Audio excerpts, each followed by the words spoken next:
서울의 밤은 차갑게 젖어 있었다.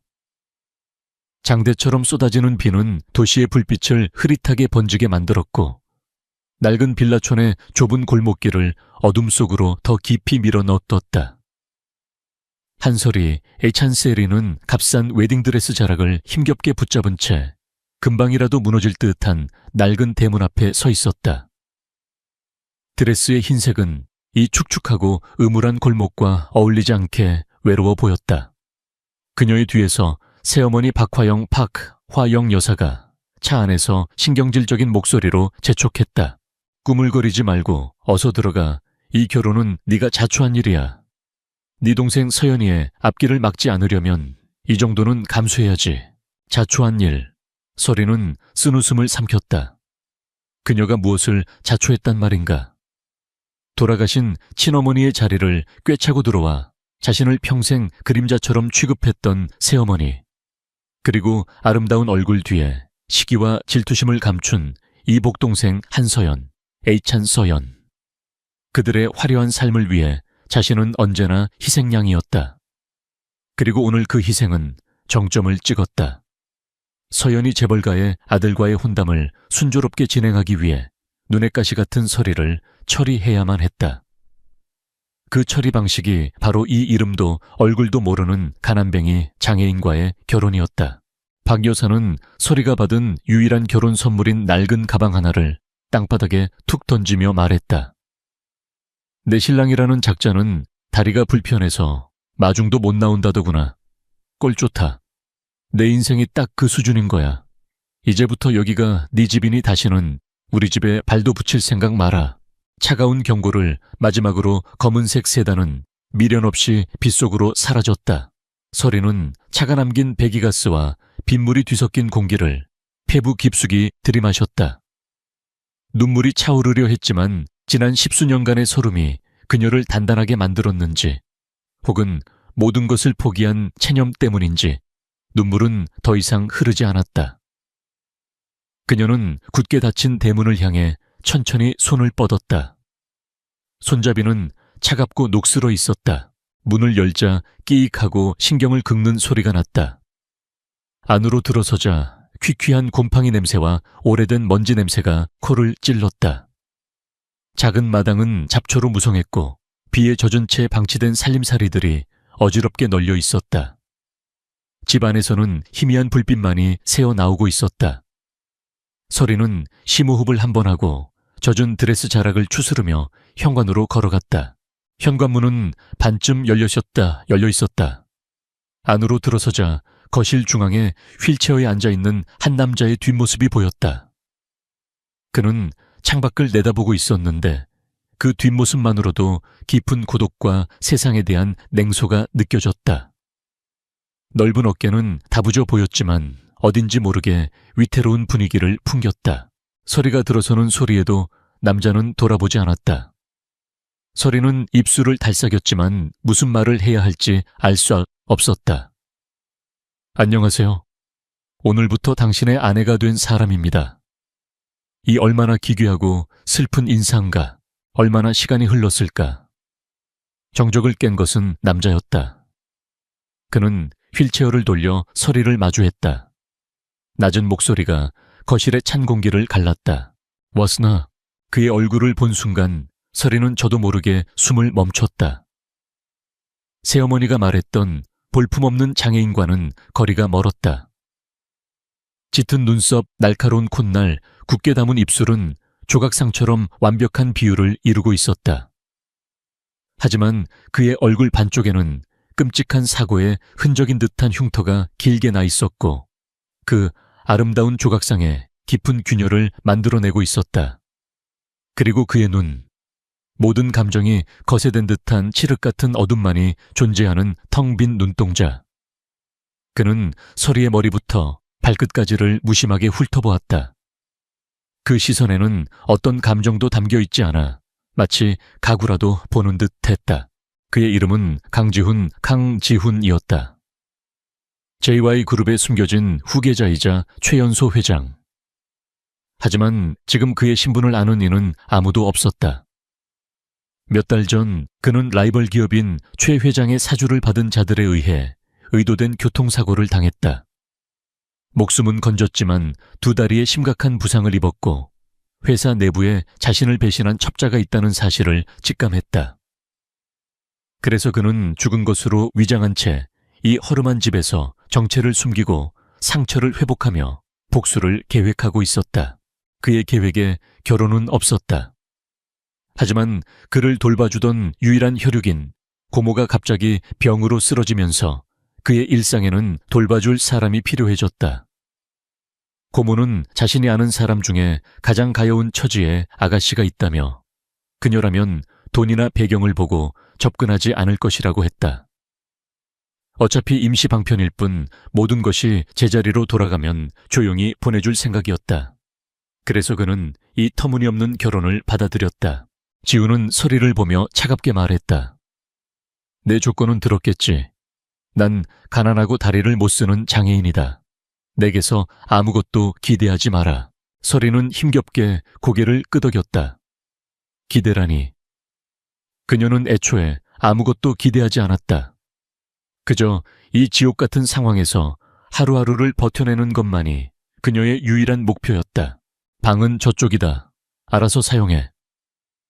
지우는 손가락으로 굳게 닫힌 방문 하나를 가리켰다. 그리고는 더 이상 할 말 없다는 듯 다시 휠체어를 돌려 창밖을 바라보았다. 완벽한 거절이자 무시였다. 서리는 그가 가리킨 방문을 열었다. 방 안은 거실보다 더 심했다. 먼지가 두껍게 쌓인 낡은 가구 몇 개가 전부였고 창문은 거미줄로 뒤덮여 있었다. 이곳이 앞으로 자신이 살아가야 할 공간이었다. 서리는 들고 온 가방을 바닥에 내려놓았다. 가방이 바닥에 닿으며 쿵 하는 소리를 냈고 그 소리가 그녀의 심장이 추락하는 소리처럼 들렸다. 옷을 갈아입을 기력도 없이 서리는 침대인지 소파인지 분간이 안 되는 낡은 가구에 몸을 던졌다. 축축한 드레스가 몸에 감겨왔지만 그녀는 아무것도 느낄 수 없었다. 눈을 감자 새어머니와 서연이의 비웃는 얼굴이 떠올랐다. 그들은 지금쯤 화려한 파티에서 샴페인을 터뜨리며 자신들의 성공을 자축하고 있을 것이다. 자신의 불행을 발판 삼아 행복해하고 있을 것이다. 분노와 슬픔이 파도처럼 밀려왔다. 하지만 그 감정의 끝에는 기이한 평온함이 찾아왔다. 더 이상 떨어질 곳이 없는 바닥까지 추락한 기분. 이제 그녀에게는 잃을 것이 아무것도 없었다. 희망도 꿈도 미래도 모두 빼앗겼다. 남은 것은 오직 이 텅 빈 육신과 숨막히는 현실뿐이었다. 밤이 깊어갔다. 빗소리는 점점 거세졌고 낡은 집은 금방이라도 폭우에 쓸려갈 것처럼 삐걱거렸다. 서리는 웅크린 채 자신의 인생을 송두리째 집어삼킨 이 거대한 폭풍우가 지나가기만을 막연히 기다렸다. 거실에서 지우는 여전히 창밖을 보고 있었다. 그의 손에는 작은 무선 이어폰이 꽂혀 있었다. 이어폰 너머로 그의 충직한 비서인 김 실장의 목소리가 들려왔다. 회장님, 오늘 도착한 신부는 한 전무의 딸이 맞습니다. 박화영 여사가 자신의 딸 대신 의붓딸을 보낸 것 같습니다. 지훈의 입가에 냉소가 걸렸다. 예상했던 대로군. 쓰레기를 치우는 데는 쓰레기를 이용하는 법이지. 그 여자에 대해 좀 더 자세히 조사해봐. 이름이 한설이라고 했나? 네, 알겠습니다. 그리고 최 회장 쪽 동향은 여전히. 지훈은 김 실장의 보고를 들으며 창문에 비친 자신의 모습을 보았다. 흉터가 진 얼굴, 움직이지 않는 다리. 이것은 그의 연약함이자 동시에 가장 강력한 무기였다. 아무도 이 휠체어에 앉은 무기력한 장애인이 모든 것을 지켜보고 모든 것을 계획하고 있다는 사실을 상상조차 하지 못할 것이다. 그는 문득 닫힌 방문 쪽을 돌아보았다. 저 방 안에서 오늘 그의 아내가 된 여자는 무슨 생각을 하고 있을까? 절망, 분노, 아니면 체념 어느 쪽이든 그와는 상관없는 일이었다. 그녀는 그저 자신의 계획이 끝날 때까지 필요한 잠시 머물다 갈 그림자일 뿐이었다. 하지만 지우는 알지 못했다. 자신이 잠시 머물다갈 그림자라고 생각했던 그 여자가 그의 얼어붙은 세계를 송두리째 뒤흔들 한 줄기 빛이 될 것이라는 사실을, 그리고 그들의 이 비극적인 만남이 지독한 복수극의 서막이자 동시에 구원의 시작이 될 것이라는 것을. 낡고 초라한 집에서 세상 가장 높은 곳에 있는 남자와 가장 낮은 곳으로 내몰린 여자의 기묘한 동거가 그렇게 시작되고 있었다. 다음 날 아침 한솔이는 낯선 방의 눅눅한 공기 속에서 눈을 떴다. 밤새 쏟아지던 비는 그쳤지만 창문 틈으로 스며드는 새벽 공기는 여전히 차가웠다. 낡은 매트리스는 그녀의 등을 쑤시게 했고 온몸이 뻐근했다. 어젯밤의 절망감이 다시금 무거운 담요처럼 그녀를 짓눌렀다. 모든 것이 꿈이기를 바랐지만 코를 찌르는 곰팡이 냄새와 삐걱거리는 천장이 이곳이 냉혹한 현실임을 상기시켰다. 얼마나 그렇게 누워 있었을까? 서리는 천천히 몸을 일으켰다. 이대로 주저앉아 울고 있기만 한다면 자신을 이곳에 밀어넣은 새어머니와 서연이의 뜻대로 되는 것뿐이었다. 그들의 비웃음 소리가 환청처럼 귓가에 맴돌았다. 그래, 무너질 순 없어. 이렇게 비참하게 끝날 수는 없어. 그녀는 입술을 깨물었다. 살아남아야 했다. 최소한 인간답게는 살아야 했다. 서리는 방 밖으로 나왔다. 거실의 남자는 여전히 휠체어에 앉아 창밖을 보고 있었다. 마치 어젯밤 그 자세 그대로 밤을 새운 사람처럼. 그의 주변에는 어딘지 모르게 접근하기 힘든 냉기가 흘렀다. 서리는 잠시 망설이다가 그를 지나쳐 부엌으로 향했다. 부엌의 상태는 방보다 더 심각했다. 싱크대에는 언제 닦았는지 모를 그릇 몇 개가 쌓여 있었고 가스레인지는 기름때로 번들거렸다. 서리는 자신도 모르게 인상을 찌푸렸다. 그녀의 친어머니는 늘 집안은 사람의 마음을 비추는 거울이라고 말씀하시곤 했다. 이 집은 주인의 마음처럼 황폐하고 버려져 있었다. 그녀는 소매를 걷어붙였다. 어디서부터 손을 대야 할지 막막했지만 일단은 눈앞에 보이는 것부터 시작하기로 했다. 고무장갑도 제대로 된 세제도 없었다. 그녀는 낡은 행주를 찾아 물에 적셨고 굳어버린 비누 조각을 이용해 싱크대를 닦기 시작했다. 뽀드득 뽀드득. 금속이 마찰하는 소리가 조용한 집에 울려 퍼졌다. 한참 동안 청소에 몰두하고 있을 때 등 뒤에서 차가운 목소리가 들렸다. 뭘 하는 거지? 강지훈이었다. 그는 어느새 휠체어를 돌려 부엌 입구에서 서리를 지켜보고 있었다. 그의 무감정한 눈동자는 그녀의 행동을 이해할 수 없다는 듯 의문으로 가득 차 있었다. 서리는 하던 일을 멈추고 그를 돌아보았다. 청소하고 있어요. 누가 시켰나? 아니요. 서리는 담담하게 대답했다. 그냥 사람이 사는 곳은 깨끗해야 하니까요. 사람이 사는 곳. 지우는 그 말을 속으로 되뇌었다. 사고 이후 그는 스스로를 살아있는 사람이라고 생각하지 않았다. 그는 복수만을 위해 숨쉬는 유령이었다. 이 집은 유령의 성에 불과했다. 그런데 저 여자는 이곳이 사람이 사는 곳이라고 말했다. 그의 얼어붙은 마음에 아주 작은 돌멩이 하나가 던져진 듯한 미세한 파문이 일었다. 그는 퉁명스럽게 쏘아붙였다. 쓸데없는 짓, 한다고 뭐가 달라지나. 달라지는 게 없어도 그래도 해야죠. 서리는 다시 몸을 돌려 묵묵히 설거지를 계속했다. 그녀의 대답은 원망도 반항도 아니었다. 그저 당연한 사실을 말하는 듯한 이상할 정도로 평온한 목소리였다. 지우는 더 이상 아무 말도 하지 않고 거실로 돌아갔다. 하지만 그의 시선은 계속해서 부엌에서 들려오는 작은 소음들에 머물러 있었다. 저 여자는 대체 어떤 사람일까? 돈 때문에 팔려 온 처지에 이런다고 누가 알아주기라도 한단 말인가? 동정심을 사려는 연극인가? 아니면 원래부터 저렇게 미련한 것인가? 그는 수많은 가설을 세워보았지만 묵묵히 집안을 쓸고 닦는 그녀의 작은 등에서는 어떤 계산도 읽을 수 없었던 것이야. 서리의 청소는 온종일 계속되었다. 그녀는 부엌을 시작으로 먼지 쌓인 거실 바닥을 닦고 거미줄 친 창문을 열어 환기를 시켰다. 낡고 해진 것들을 버릴 수는 없었지만 그녀의 손길이 닿은 곳들은 조금씩 제자리를 찾아갔다. 오후가 되자 퀴퀴하던 집안의 공기가 조금은 상쾌해진 듯했다. 청소를 마친 서리는 찬장을 뒤졌다. 다행히 쌀과 된장 그리고 말라비틀어진 채소 몇 가지가 있었다. 그녀는 밥을 안 치고 된장찌개를 끓이기 시작했다. 보글보글 찌개가 끓는 소리와 구수한 냄새가 집에 퍼지자 비로소 이곳에 사람 사는 온기가 도는 것 같았다. 그녀는 작은 상에 밥과 찌개 그리고 단출한 밑반찬 하나를 차려 지훈 앞에 놓았다. 여전히 아무 말 없이 지훈은 의심스러운 눈으로 밥상을 내려다보았다. 이 여자의 의도는 대체 뭘까? 독이라도 탄 건 아닐까? JY그룹의 회장으로 살면서 그는 온갖 종류의 썸갈, 전유의 위선과 음모를 겪어왔다. 순수한 호의만큼 위험한 것은 없었다. 서리는 그의 의심을 눈치챘지만 아무 말도 하지 않았다.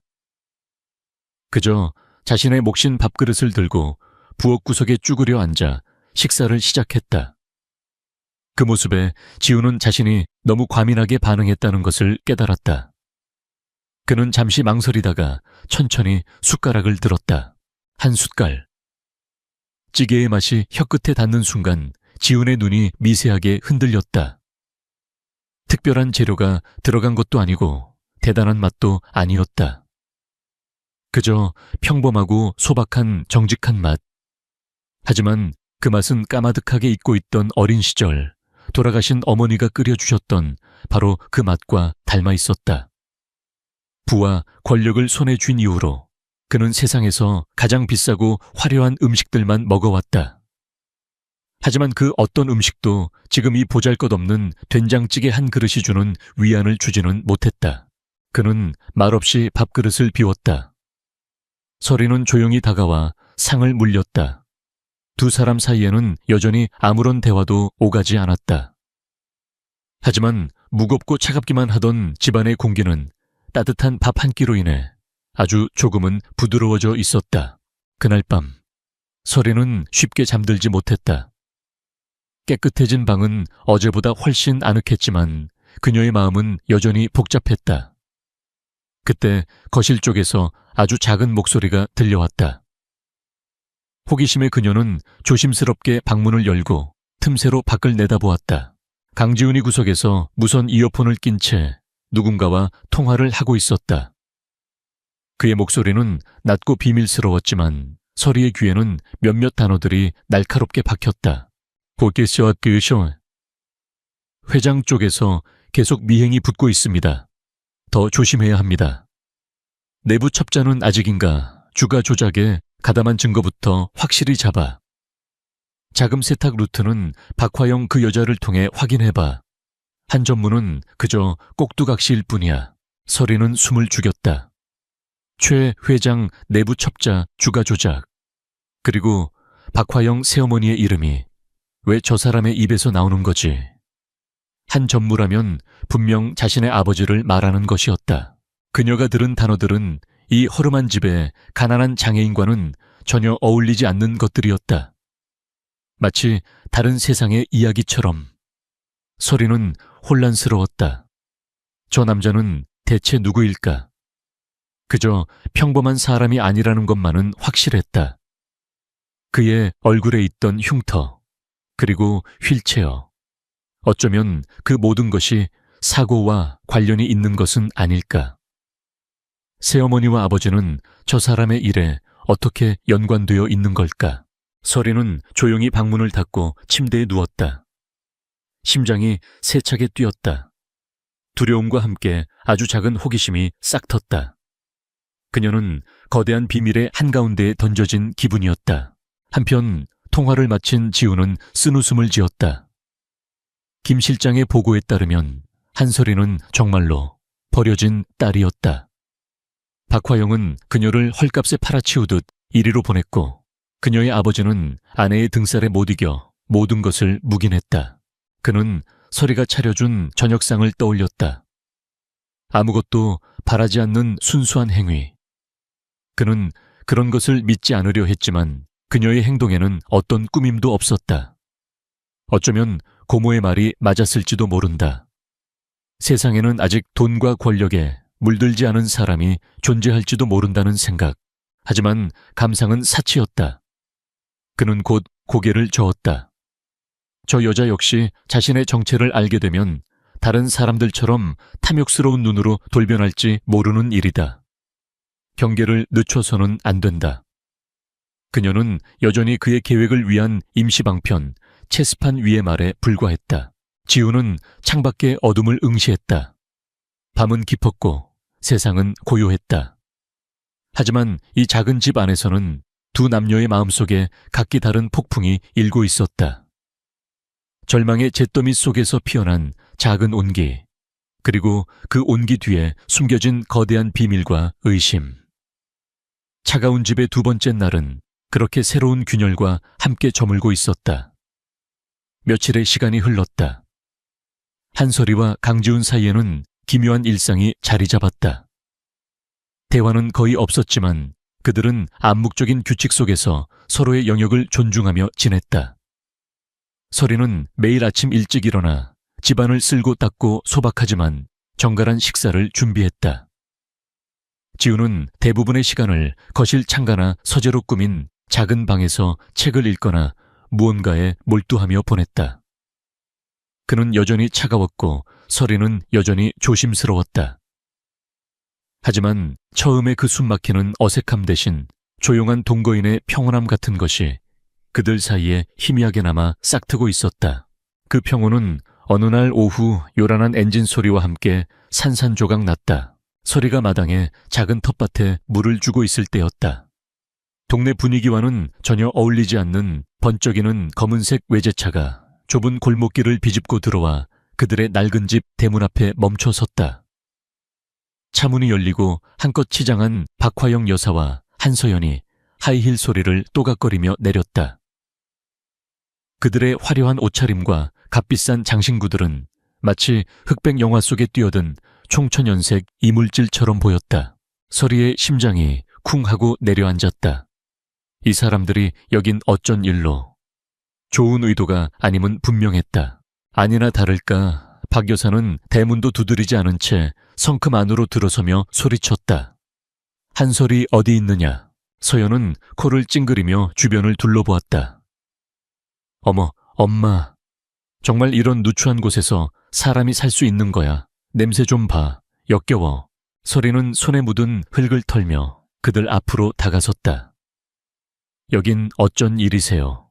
박 여사는 설이의 행색을 위아래로 훑어보았다.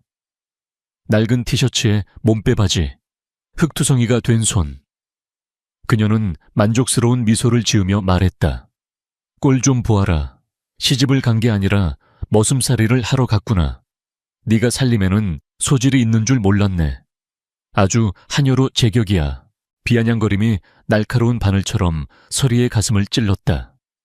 그녀는 주먹을 꽉 쥐었다. 돌아가 주세요. 여긴 두 분이 오실 곳이 아니에요. 오실 곳이 아니라니 이 어미가 네가 어떻게 사는지 보러 온 것도 죄가 되느냐. 박 여사는 눈을 부라리며 거실로 성큼성큼 들어갔다. 그녀는 설이가 깨끗하게 정돈해 놓은 집안을 보며 혀를 찼다. 가난뱅이 살림은 아무리 쓸고 닦아봤자 티도 안 나는 법이지. 그때 거실 소파에 앉아 책을 읽고 있던 지훈이 조용히 고개를 들었다. 박 여사와 서연은 그제야 휠체어에 앉은 남자를 발견했다. 서연은 노골적으로 경멸의 시선을 보내며 설이의 팔을 잡아 끌었다. 언니, 정말 이런 남자랑 사는 거야. 얼굴에 그 흉터는 또 뭐고. 다리는 정말 못 쓰는 거 맞지? 어머, 끔찍해. 보는 것만으로도 소름이 돋아. 서연은 일부러 들으라는 듯 큰 소리로 속삭였다. 그녀는 새로 산 명품 가방을 흔들어 보이며 말을 이었다. 참 오빠가 이번에 유럽에서 한정판으로 나온 가방 사줬다.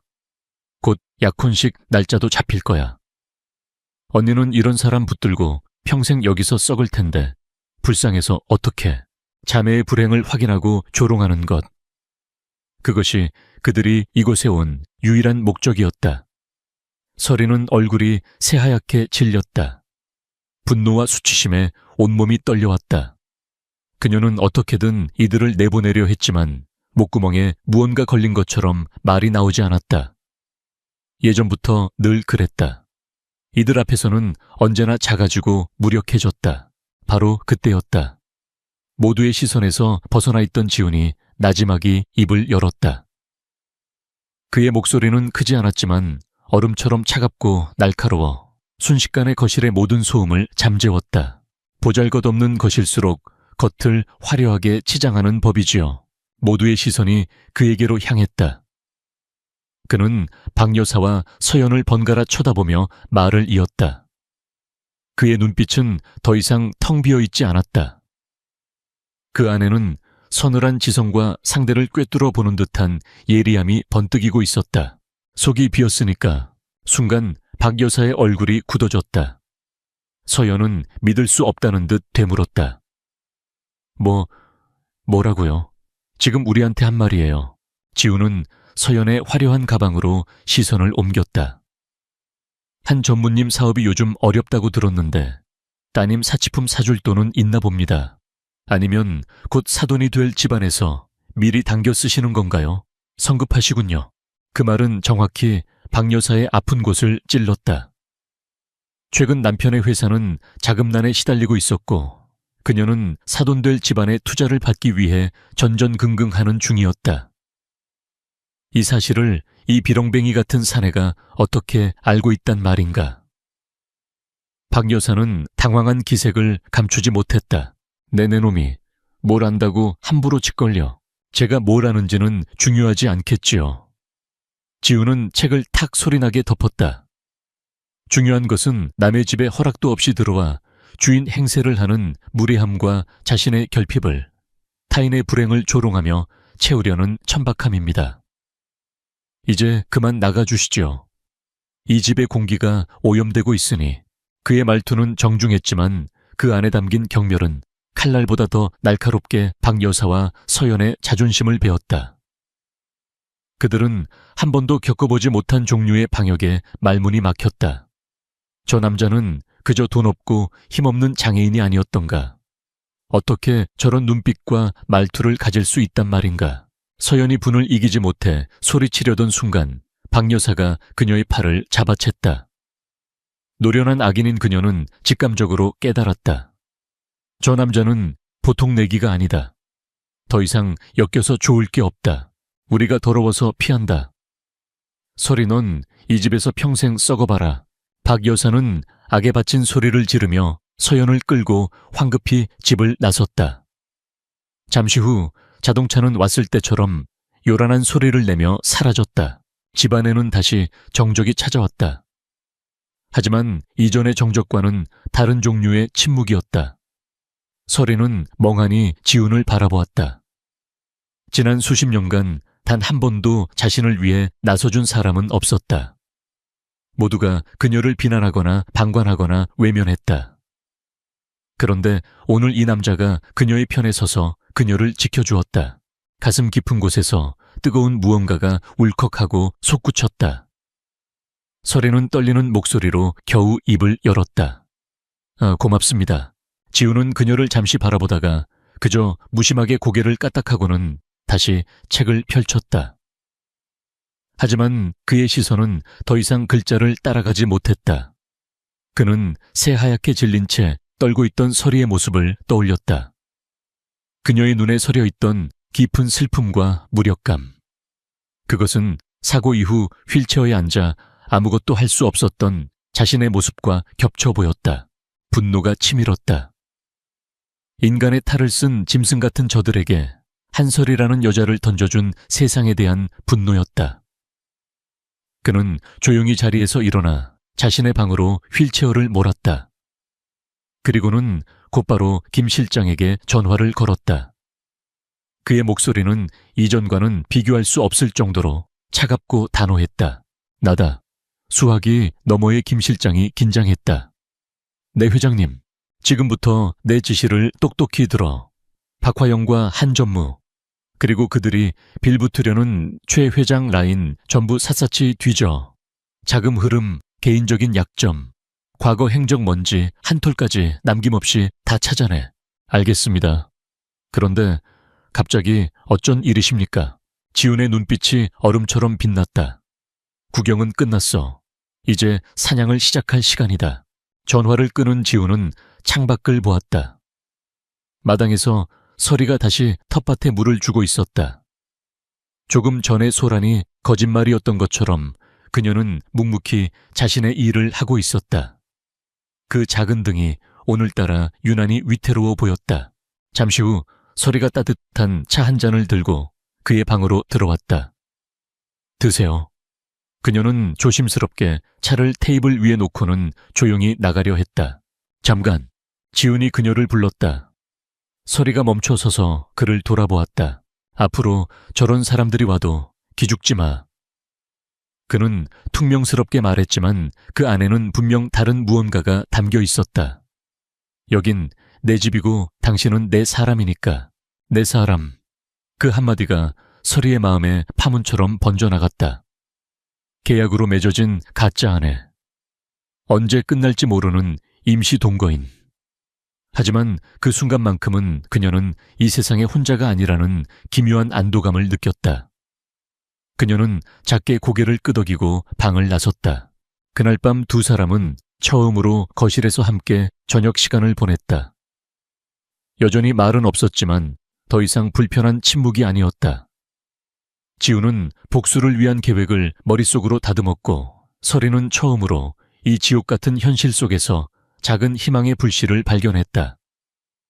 차가운 집을 둘러싸고 있던 거대한 빙벽에 마침내 첫 번째 균열이 생기고 있었다. 박화영과 한서연이 다녀간 후 집안의 공기는 미묘하게 변해 있었다. 강지훈의 차가운 태도는 여전했지만 그 안에 담긴 날카로운 가시가 조금은 무뎌진 듯 했다. 그는 더 이상 한서리를 투명인간 취급하지 않았다. 때로는 그녀가 정성껏 가꾼 텃밭을 물끄러미 바라보기도 했고 그녀가 차려온 밥상 앞에서 짧게나마 신문 속 경제기사에 대한 의견을 묻기도 했다. 서리는 그 변화가 어색하면서도 싫지 않았다. 자신을 내 사람이라고 말해주었던 그의 목소리가 계속 귓가에 맴돌았다. 그를 둘러싼 비밀통화 너머로 들었던 단어들에 대한 궁금증은 커져만 갔지만 그녀는 섣불리 묻지 않고 조용히 그의 곁을 지켰다. 지훈 역시 마찬가지였다. 그는 밤마다 충직한 김 실장에게서 박화영과 최 회장에 대한 보고를 받으며 복수의 칼날을 갈면서도 낮에는 묵묵히 자신의 일상을 살아가는 서리의 모습을 눈으로 쫓았다. 짓밟히고 버려졌음에도 불구하고 그녀는 결코 자신을 포기하지 않았다. 절망의 잿더미 속에서도 작은 씨앗을 심고 물을 주며 어떻게든 삶을 읽어내려는 그 모습은 배신과 음모로 얼어붙은 그의 마음에 작은 온기를 불어넣고 있었다. 그는 자신이 세운 계획이 없던 이 변수를 어떻게 다뤄야 할지 아직 결정하지 못했다.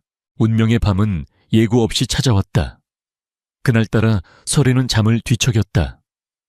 새어머니의 비웃는 얼굴과 서연의 경멸에 찬 눈빛이 악몽이 되어 그녀를 괴롭혔다. 식은땀을 흘리며 잠에서 깬 그녀는 타는 듯한 갈증을 느꼈다. 조심스럽게 침대에서 일어나 물을 마시기 위해 부엌으로 향했다. 집안은 깊은 정적에 잠겨 있었다. 물을 마시고 방으로 돌아가던 길이었다. 지훈의 방 그가 서재처럼 사용하는 그 방의 문이 살짝 열려 있었다. 평소라면 굳게 닫혀 있어야 할 문이었다. 안에서는 아주 희미한 신음소리 같은 것이 새어나오고 있었다. 무슨 일이라도 생긴 걸까? 서리는 걱정스러운 마음에 저도 모르게 발걸음을 멈추고 문틈으로 안을 들여다보았다. 그리고 그녀는 숨을 삼켰다. 그녀가 본 것은 불가능한 광경이었다. 방 안에는 강지훈이 서 있었다. 휠체어에만 앉아있던 그가 두 다리로 땅을 딛고 서 있었다. 그는 책상에 한 손을 위태롭게 짚고 있었고 온몸은 식은땀으로 젖어 가늘게 떨리고 있었다. 그의 얼굴은 극심한 고통으로 일그러져 있었지만 그는 이를 악물고 어떻게든 버텨내고 있었다. 방 한구석에 놓인 텅 빈 휠체어가 기괴한 그림자처럼 보였다. 세울 수 있었어. 서리의 머릿속이 하얗게 비었다. 충격에 빠진 그녀는 저도 모르게 뒷걸음질 쳤고 그만 발이 헛디뎌 삐걱하고 마룻바닥 소리를 내고 말았다. 그 순간 지훈의 고개가 획 돌아갔다. 고통과 인내로 가득 차 있던 그의 눈이 문틈에 서 있는 서리를 발견했다. 두 사람의 시선이 허공에서 부딪혔다. 시간마저 멈춘 듯한 절대적인 정적. 그의 비밀이 산산조각 나 부서지는 순간이었다. 지훈의 눈에 스친 것은 당황과 분노였다. 가장 보여주고 싶지 않았던 약한 모습과 가장 감춰야 했던 비밀을 동시에 들켜버렸다. 하지만 서리의 눈에 비친 것은 탐욕이나 계산이 아니었다. 오직 순수한 충격과 혼란, 그리고 겁에 질린 기색뿐이었다. 그는 차갑게 끓어오르던 분노를 억지로 누르고 천천히, 아주 천천히 다시 휠체어에 몸을 실었다. 그것은 상대를 안심시키려는 무언의 신호였다. 그는 턱짓으로 서리에게 들어오라는 신호를 보냈다. 그의 목소리는 낮고 메마르게 갈라져 나왔다. 이왕 이렇게 된 거 할 얘기가 있겠군. 서리는 홀린 듯이 방 안으로 들어섰다. 그녀의 다리가 후들거렸다. 지우는 그녀가 바로 앞 의자에 앉을 때까지 기다렸다가 천천히 입을 열었다. 이것은 계획에 없던 일이었지만 어쩌면 더 나은 길일지도 모른다고 그는 본능적으로 판단했다. 내 이름은 강지훈이다. 서리는 아무 말도 하지 못했다. 사람들은 나를 JY그룹의 강 회장이라고 부르지. JY그룹. 한국 경제를 움직이는 거대한 재벌. 서리의 눈이 커졌다. 말도 안 돼. 이 남자가 그 전설 속의 인물이란 말인가. 몇 달 전 교통사고를 당했다. 라이벌인 태성그룹 초회 회장이 꾸민 짓이었지. 목숨은 건졌지만 다리를 다쳤고 회사 내부에 나를 배신한 첩자가 있다는 걸 알게 됐다. 그의 목소리는 담담했지만 그 안에는 깊은 분노와 배신감이 서려 있었다. 그래서 죽은 것으로 위장하고 이곳에 숨어 있었다. 상처를 회복하고 배신자를 색출하고 모든 것을 되돌려 놓을 계획을 세우기 위해서. 그의 고백은 영화 속 이야기처럼 비현실적이었다. 하지만 그가 털어놓는 이야기의 조각들은 서리가 가졌던 모든 의문들을 하나씩 맞춰나갔다. 그의 지적인 말투, 비밀스러운 통화 박화영과 한 전무에 대한 정보까지. 모든 것이 설명되었다. 지우는 마지막 조각을 꺼내놓았다. 당신의 새어머니 박화영이 당신의 이복 동생을 결혼시키려는 상대가 바로 태성그룹 최 회장의 아들이다. 그들은 나를 죽이려 했던 자들과 손을 잡으려 하고 있어. 그 순간 서리는 모든 것을 이해했다. 왜 자신이 이곳으로 보내져야만 했는지, 왜 그들이 그토록 자신의 불행을 확인하고 싶어 했는지. 그녀의 가족은 자신도 모르는 사이에 그녀 남편의 적들과 한편이 되어 있었던 것이다. 압도적인 진실 앞에 서리의 정신이 아득해졌다. 하지만 그 거대한 충격 속에서 가장 먼저 피어오른 감정은 두려움이나 욕심이 아니었다. 그것은 연민과 공감이었다. 그녀는 그의 얼굴에 남은 흉터를 보았다. 배신에 대해 이야기할 때 그의 눈에 스쳤던 깊은 고통을 보았다.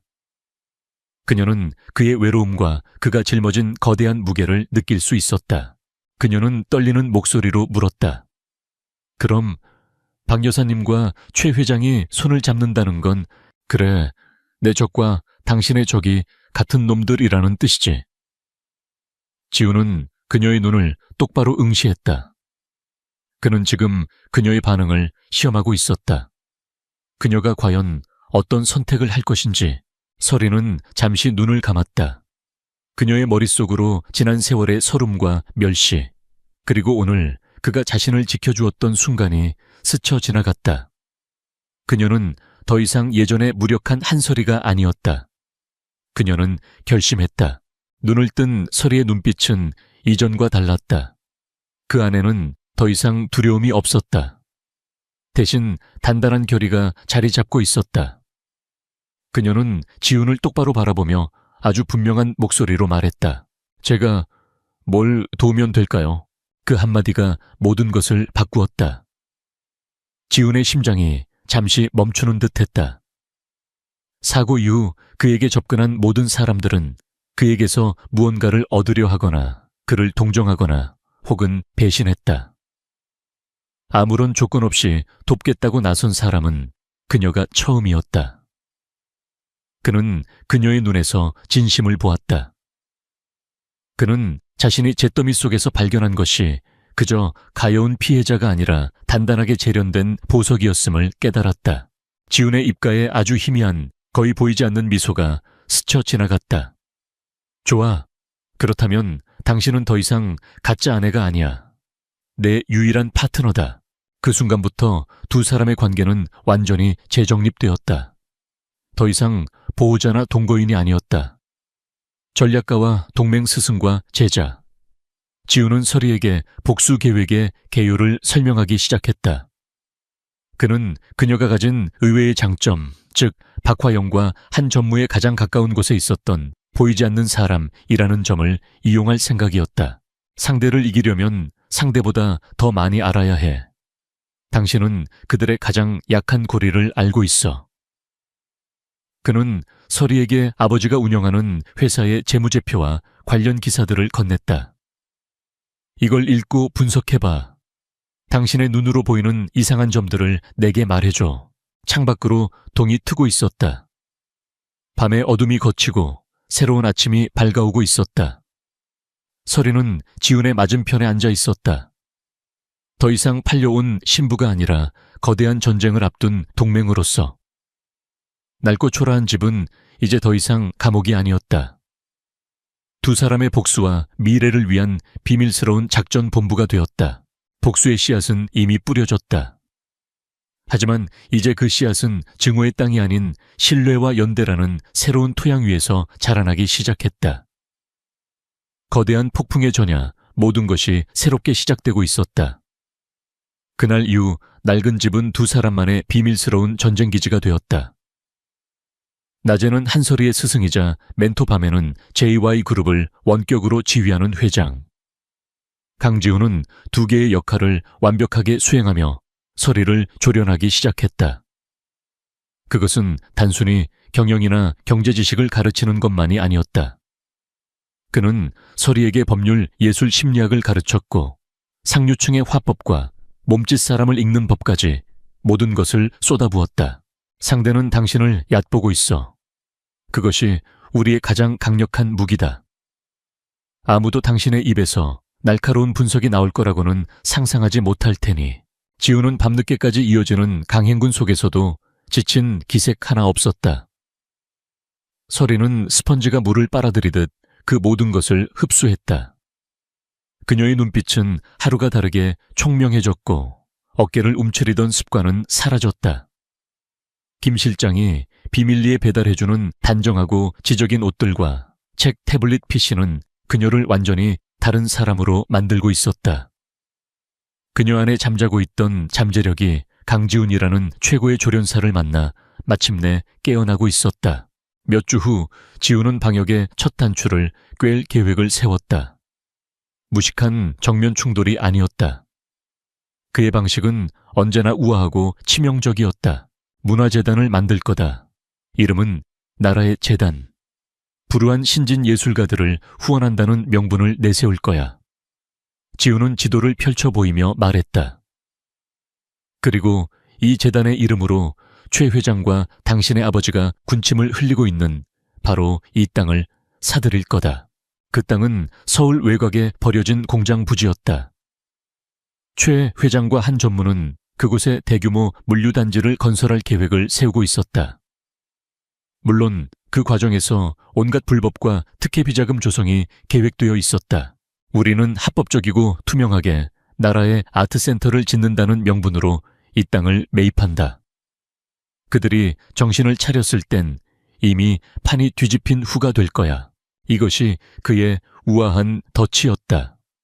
그리고 그 덫의 중심에는 재단의 이사장이라는 새로운 직함을 갖게 될 한솔이가 있었다. 계획은 일사천리로 진행되었다. 나라의 재단은 조용하지만 인상적으로 세상에 첫 발을 내디뎠다. 소리는 지훈이 연결해준 존경받는 노년의 미술평론가와 함께 다니며 문화계 인사들을 만났다. 지훈의 홍보팀이 은밀하게 흘린 정보 덕분에 몇몇 예술 전문 잡지에 그녀의 짧은 인터뷰가 실렸다. 혜성처럼 등장한 젊고 진정성 있는 후원자. 사람들은 한솔이라는 이름을 조금씩 인지하기 시작했지만 아무도 그녀를 가난한 장애인에게 팔려갔던 한 전무의 불행한 딸과 연결짓지 못했다. 그리고 마침내 결전의 날이 밝았다. 국내 굴지의 건설사가 주최하는 BBVIP 자선 갈라 파티. 최 회장과 박화영, 한서연이 그들의 검은 프로젝트를 위한 인맥을 쌓기 위해 반드시 참석할 자리였다. 그날 밤 파티가 열리는 호텔 연회장은 대한민국의 네로라 하는 정재계 인사들로 가득했다. 박화영과 한서연은 물 만난 고기처럼 화려한 드레스를 뽐내며 사람들 사이를 누비고 다녔다. 바로 그때 연회장의 입구가 조용히 술렁였다. 한 여자가 모두의 시선을 받으며 들어서고 있었다. 화려한 보석이나 노출이 심한 드레스가 아니었다. 그녀는 몸에 완벽하게 맞는 짙은 남색 실크 드레스를 입고 있었고 목에는 가느다란 진주 목걸이 하나만을 걸치고 있었다. 요란하게 치장하지 않았음에도 불구하고 그녀에게서는 기품과 지성이 흘러넘쳤다. 단정하게 빗어넘긴 머리 어떤 상황에서도 흔들리지 않을 듯한 차분한 눈빛, 곧게 편 어깨와 당당한 걸음걸이. 박화영과 서연은 자신들도 모르게 그녀에게 시선을 빼앗겼다. 서연이 먼저 인상을 찌푸리며 말했다. 엄마, 저 여자 어딘지 모르게 한솔이랑 닮지 않았어. 쓸데없는 소리. 박화영은 코웃음을 쳤다. 그 애가 저런 자리에 어떻게 와? 지금쯤 그 냄새나는 집구석에서 밥이나 짓고 있겠지. 그냥 닮은 사람이겠지. 하지만 그들의 시선은 불안하게 그녀를 쫓고 있었다. 소리는 조금도 긴장하지 않았다. 그녀의 귓속에는 세상에서 가장 유능한 파트너 강지훈의 목소리가 들려오는 초소형 무선 이어폰이 숨겨져 있었다. 지금 당신의 10시 방향에 있는 사람이 이번 파티의 주최자인 명성건설의 이 회장이야. 그는 고흐의 그림에 관심이 많지. 다가가서 자연스럽게 말을 걸어. 소리는 지훈의 지시대로 움직였다. 그녀는 이 회장에게 다가가 그의 컬렉션에 대한 존경심을 표하며 지훈에게 배운 해박한 미술사 지식을 풀어놓았다. 그녀의 깊이 있는 대화에 이 회장은 감탄을 금치 못했다. 운명의 순간은 그때 찾아왔다. 이 회장과 이야기를 나누고 있는 서리에게 최 회장과 박화영, 서연이 접근했다. 그들 역시 이 회장에게 눈도장을 찍기 위해서였다. 이 회장은 반갑게 그들을 맞이하며 서리를 소개했다. 최 회장님, 박 여사님, 마침 잘 오셨습니다. 이쪽은 최근에 출범한 나라의 재단의 한솔이 이사장입니다.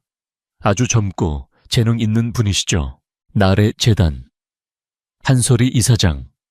그 단어들이 천둥처럼 박화영과 서연의 귓전을 때렸다. 그들의 얼굴이 새하얗게 질렸다. 닮은 사람이 아니었다. 바로 그녀였다. 자신들이 쓰레기처럼 내버렸던 바로 그 한솔이. 서여연은 질투와 충격을 이기지 못하고 이성을 잃었다. 그녀는 손가락질을 하며 소리쳤다. 이사장, 네가 말도 안 돼. 너 그 다리 병신이랑 사는 거 아니었어. 순간 주변의 모든 시선이 집중되었다. 쩌렁쩌렁 울리는 서연의 무례한 목소리에 연 회장의 공기가 싸늘하게 얼어붙었다. 모두가 당황한 그 순간 서리는 지훈이 가르쳐준 대로 침착함을 잃지 않았다. 그녀는 서연을 향해 돌아섰다.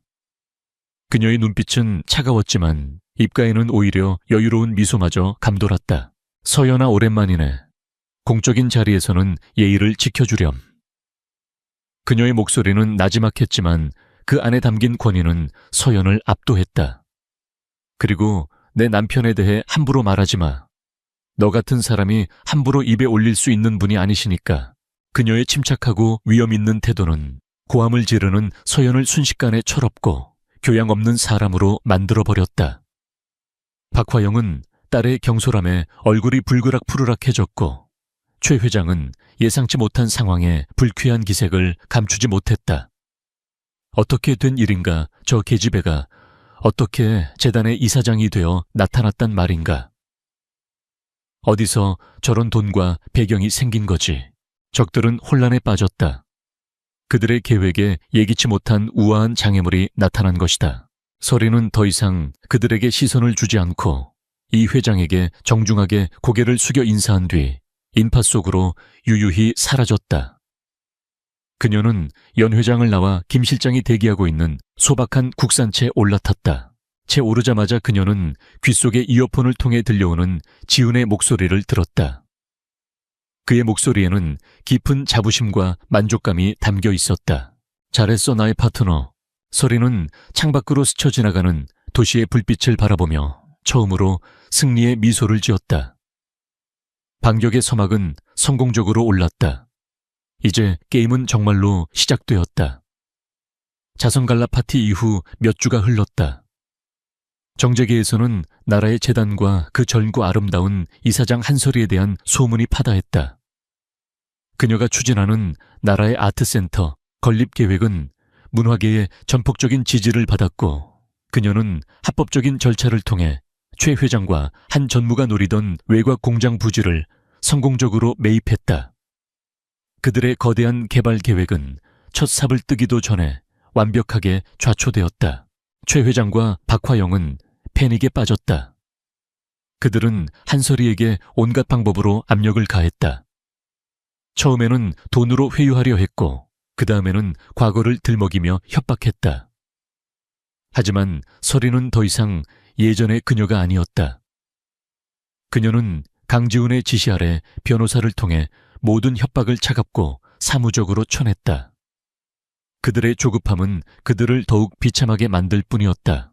그 사이 강지훈의 재활은 마지막 단계에 접어들었다. 그는 더 이상 누구의 도움도 없이 완벽하게 걸을 수 있었다. 그의 몸은 이전보다 더 단단해졌고 눈빛은 왕의 귀환을 앞둔 사자처럼 날카롭게 빛났다. 모든 준비는 끝났다. 복수의 무대는 JY그룹의 정기 주주총회로 정해졌다. 주주총회가 열리는 날 JY그룹 본사 대강당에는 팽팽한 긴장감이 감돌았다. 젊은 총수의 갑작스러운 죽음 이후 회사는 임시회장 체제 아래 불안하게 운영되고 있었다. 그리고 오늘 최대 주주 중 한 명으로 떠오른 태성그룹의 최 회장이 이사진 개편과 합병 안건을 상정하며 사실상의 적대적 M&A를 시도할 것이라는 소문이 파다했다. 최 회장은 가장 앞자리에 앉아 여유로운 미소를 짓고 있었다. 그의 곁에는 승리를 예감하며 한껏 들뜬 박화영과 한서연이 앉아 있었다. 그들의 눈에는 세상을 다 가진 듯한 오만함이 가득했다. 박화영은 혹시나 한설이가 나타나지 않을까 두리번거렸지만 그녀의 모습은 어디에도 보이지 않았다. 꼴 좋다. 이제 와서 뭘 어쩌겠어. 그녀는 속으로 비웃었다. 임시회장이 단상에 올라 지루한 연설을 시작했다. 최 회장은 만족스러운 듯 턱을 쓰다듬었다. 모든 것이 그의 계획대로 흘러가고 있었다. 바로 그 순간이었다. 쾅 하는 소리와 함께 강당의 육중한 문이 양쪽으로 활짝 열렸다. 장내의 모든 소음이 거짓말처럼 멎었다. 수백 명의 시선이 일제히 문으로 향했다. 두 사람의 그림자가 강당 안으로 들어섰다. 앞장선 사람은 한설이었다. 그녀는 이전보다 더 차분하고 우아한 모습으로 조금의 흔들림도 없이 앞을 향해 걸었다. 그리고 그녀의 옆에서 나란히 힘차고 당당한 걸음으로 걷고 있는 남자. 완벽하게 재단된 슈트를 입은 남자. 흉터 하나 없이 말끔한 얼굴. 그리고 휠체어 따위는 존재하지 않는 강건한 두 다리. 강지훈이었다.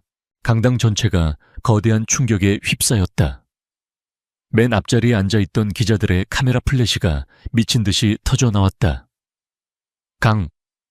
강지훈 회장님, 죽은 게 아니었어. 웅성거림은 순식간에 거대한 함성이 되어 강당을 뒤흔들었다. 최 회장의 얼굴은 종잇장처럼 하얗게 질렸다. 박화영과 한서연은 마치 유령이라도 본 것처럼 눈이 휘둥그레진 채 입을 다물지 못했다. 지우는 그 모든 소란을 뚫고 서리와 함께 단상을 향해 걸어갔다. 그는 임시 회장에게서 자연스럽게 마이크를 건네받았다. 그의 목소리는 차분했지만 강당 전체를 압도하는 절대적인 카리스마가 담겨 있었다. 여러분 오랜만입니다. 잠시 긴 휴가를 다녀왔습니다. 그 한마디에 모든 주주들이 열광했다. 지우는 손을 들어 장내를 조용히 시킨 뒤 뒤쪽에 거대한 스크린을 가리켰다. 오늘 저는 제 휴가가 왜 이토록 길어졌는지에 대한 이유를 설명해드리고자 이 자리에 섰습니다. 스크린이 켜졌다. 첫 번째 영상은 지훈의 차를 덮쳤던 덤프트럭의 블랙박스 영상이었다. 영상 속에는 트럭 운전사가 누군가와 다급하게 통화하는 모습이 담겨 있었다. 그리고 그 통화의 상대방은 바로 최 회장의 신복이었다. 이어지는 자료들은 최 회장과 그 하수인들 간의 자금 거래 내역 통화 녹취록 등 그의 살인교사 혐의를 입증하는 명백한 증거들이었다. 최 회장이 자리에서 벌떡 일어났다. 거짓말이야. 저건 조작된 증거다. 하지만 지우는 멈추지 않았다. 최 회장은 제가 죽었다고 생각한 뒤 JY그룹의 주가를 폭락시켜 헐값의 주식을 사들였습니다. 아주 고전적이고 추악한 방식이지요. 스크린은 다음 화면으로 넘어갔다. 이번에 등장한 것은 박화영과 한 전무의 회사, 그리고 최 회장 간의 비밀스러운 자금 흐름도였다. 그리고 최 회장의 이 더러운 자금은 바로 이곳에 계신 박화영 여사가 실질적으로 운영하는 한 전무의 회사를 통해 세탁되었습니다. 위조된 회계장부 차명 계좌로 오고 간 돈의 흐름. 그리고 결정적으로 박화영이 최 회장에게 JA그룹의 내부 정보를 넘기며 합병에 협조하겠다고 약속하는 내용이 담긴 녹음 파일이 강당에 울려 퍼졌다. 박화영 여사는 자신의 딸을 재벌계 시집 보내는 대가로 남편의 회사와 제 회사를 통째로 팔아넘기려 했습니다. 그리고 그 계획에 방해가 되는 자신의 의붓딸, 제 아내 한서리를 저에게 처리하듯 떠넘겼지요. 지우는 단상 옆에 서 있는 서리를 바라보았다. 하지만 그들은 몰랐을 겁니다. 자신들이 버린 그 카드가 그들의 모든 것을 무너뜨릴 조커가 될 줄은. 모든 진실이 밝혀지자 박화영은 마침내 이성을 잃었다. 그녀는 손가락으로 서리를 가리키며 악을 썼다. 네가 어떻게 우리를 배신해. 이 은혜도 모르는 년. 서연은 자신의 화려한 미래가 연기처럼 사라지는 것을 깨닫고는 아니야, 이건 꿈이야 라고 중얼거리다 결국 정신을 잃고 그 자리에 쓰러졌다. 강당은 아수라장이 되었다. 최 회장은 미친 사람처럼 조작이다를 외쳤고 박화영은 경호원들에게 끌려나가면서까지 서리에게 저주를 퍼부었다. 그때였다. 강당 뒷문이 다시 열리고 김 실장의 안내를 받은 검사와 수사관들이 들이닥쳤다. 그들은 혼란의 중심에 서 있는 최 회장과 박화영에게 다가가 차가운 목소리로 말했다. 초해진철 씨, 살인교사 및 주가 조작 혐의로 긴급 체포합니다. 박화영 씨 배임 및 횡령 자금 세탁 혐의로 체포합니다. 은색 수갑이 그들의 손에 채워지는 순간 길고 길었던 악몽의 막이 내렸다. 오만했던 자들의 제국은 한순간에 무너져 내렸다.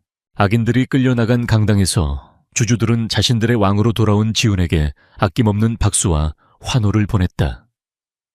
지훈은 단상 위에서 굳건히 서서 그 모든 것을 받아냈다. 그의 권위는 완벽하게 회복되었다. 소란스러운 강당 한가운데서 그는 조용히 서 있는 서리를 바라보았다. 두 사람의 시선이 마주쳤다. 말은 필요 없었다. 그것은 함께 이겨낸 승리의 확인이었고 지켜낸 약속이었으며 앞으로 함께 만들어갈 미래에 대한 예고였다. 오만했던 자들의 커튼은 내렸다. 이제 그들의 무대 위로 새로운 시대의 여명이 밝아오고 있었다. 시간이 흘러 모든 것이 제자리를 찾았다. 주주총회에 그 떠들썩했던 하루가 지나고 세상은 새로운 질서에 빠르게 적응했다. 최 회장과 박화영은 수년에 걸친 그들의 악행에 대한 대가를 톡톡히 치렀다.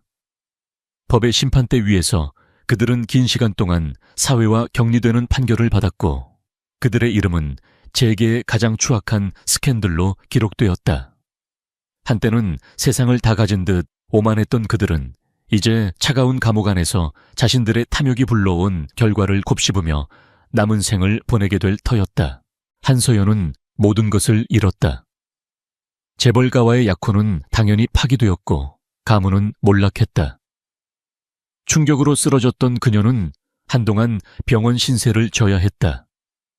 퇴원 후 그녀는 세간의 눈을 피해 조용한 시골 마을로 내려갔다는 소식이 들려왔다. 화려했던 과거는 한낱 꿈처럼 사라졌고 그녀는 비로소 자신의 삶을 스스로 책임져야 하는 현실과 마주하게 되었다. 한솔이의 아버지는 검찰 조사에 성실히 협조한 점이 참작되어 집행유예를 선고받았다. 하지만 회사는 파산했고 평생 쌓아온 명성은 바닥으로 떨어졌다. 그는 모든 것을 정리하고 아내와 딸이 없는 조용한 곳에서 속죄하는 마음으로 살아가기로 했다. 설이는 아버지를 찾아가 용서나 원망의 말 대신 그저 담담히 새로운 삶을 잘 살아내시라는 말만을 전했다. 그것이 그녀가 할 수 있는 마지막 도리였다. 강지훈은 완벽하게 JBY 그룹의 왕좌를 되찾았다. 그는 비리 임원들을 모두 숙청하고 정직하고 능력 있는 인재들을 등용하여 회사를 빠르게 안정시켰다. 그의 과감하고 선명한 리더십 아래 JY그룹은 이전보다 더 투명하고 강력한 기업으로 거듭나고 있었다. 사람들은 그를 역경을 이겨낸 영웅으로 칭송했다. 그리고 한설이. 그녀는 더 이상 회장님의 숨겨진 아내가 아니었다. 그녀가 이끄는 나라에 재단은 진정성 있는 활동으로 문화계에 신선한 바람을 일으켰다. 그녀는 이제 자신의 능력과 이름으로 존경받는 사회의 일원이 되었다. 절망의 구렁텅이에서 팔려왔던 소녀는 이제 수많은 젊은 예술가들에게 희망의 날개를 달아주는 사람이 되어 있었다. 두 사람은 이제 강지훈의 화려한 펜트하우스에서 살았다. 낡고 퀴퀴한 냄새가 나던 그 집과는 모든 것이 달랐다. 하지만 그들의 아침은 언제나 소박했다. 그들은 서울의 정영이 내려다 보이는 거대한 식탁에 마주 앉아 직접 내린 커피와 간단한 빵으로 식사를 했다. 더 이상 스승과 제자가 아닌 동등한 인생의 파트너로서 서로의 하루 일과를 공유하고 고민을 나누고 조언을 건넸다. 어느 날 아침 지우는 커피잔을 내려놓고 설이를 진지하게 바라보았다. 한설이 씨. 그가 예전처럼 그녀를 부르자 설이는 의아한 눈으로 그를 보았다. 우리가 처음 만났을 때 우린 계약으로 묶인 사이였지. 그 계약서는 이제 무효야. 모든 상황이 끝났으니까. 그의 말에 설이의 심장이 살짝 내려앉았다. 하지만 그녀는 애써 담담한 표정을 지었다. 지우는 자리에서 일어나 그녀에게 다가와 그녀의 앞에 한쪽 무릎을 꿇었다. 설이의 눈이 커졌다. 그래서 새로운 계약을 하고 싶어. 그는 그녀의 손을 조심스럽게 잡았다. 필요에 의한 계약이 아니라 사랑으로 맺는 평생의 계약. 그의 눈빛은 지금껏 본 적 없이 진지하고 따뜻했다. 당신은 내게 다시 사람을 믿는 법을 가르쳐줬어. 얼어붙었던 내 세상을 녹여준 유일한 사람이야. 한설이 나와. 진짜 결혼해주겠어. 설이의 눈에서 눈물이 흘러내렸다. 슬픔의 눈물이 아닌 기쁨과 감격의 눈물이었다. 그녀는 고개를 끄덕였다. 세상 가장 행복한 미소를 지으며 며칠 후 두 사람은 철거를 앞둔 그 낡은 집에 마지막으로 찾아갔다. 모든 살림이 빠져나간 집은 텅 비어 있었지만 그 공간에는 두 사람의 시간이 고스란히 남아 있었다. 설이는 처음 도착했던 날 절망에 빠져 누웠던 먼지 쌓인 방을 쓸어보았다. 지우는 그녀가 처음으로 밥을 차려주었던 부엌을 박화영에게서 그녀를 지켜주었던 거실을, 그리고 자신의 비밀을 고백했던 서재를 차례로 둘러보았다. 그곳은 고통과 비밀의 장소였지만 동시에 그들의 인연이 단단하게 벼려진 용광로였다. 모든 것의 진짜 시작점이었다. 이 집이 내겐 진짜 세상이었어. 당신을 만나기 전까지의 내 세상. 지훈이 텅 빈 창밖을 보며 말했다.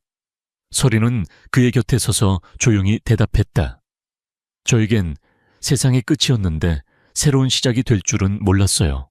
두 사람은 슬픔이 아닌 감사함으로 그 집을 뒤로하고 떠났다. 이야기의 마지막 장면. 그들은 펜트하우스의 발코니에 서서 서서히 밝아오는 서울의 새벽을 바라보고 있었다. 수많은 빌딩의 불빛 위로 장엄한 태양이 떠오르고 있었다. 새로운 시작을 알리는 여명이었다. 지훈이 서리의 손을 잡았다. 그들의 몸과 마음에 새겨진 흉터들은 여전히 남아 있었다. 하지만 그것은 더 이상 고통의 흔적이 아니었다. 함께 이겨낸 전쟁의 훈장이자 서로를 더 깊이 이해하게 만든 달이었다. 그는 세상 가장 따뜻한 눈빛으로 그녀를 바라보며 말했다. 고마워, 내 세상이 되어줘서. 서리는 햇살처럼 환한 미소로 대답했다. 당신도요. 떠오르는 태양 아래 두 사람은 서로를 힘껏 껴안았다. 그들의 앞에는 상처를 딛고 일어선 자들만이 맞이할 수 있는 단단하고 눈부신 미래가 무한히 펼쳐져 있었다.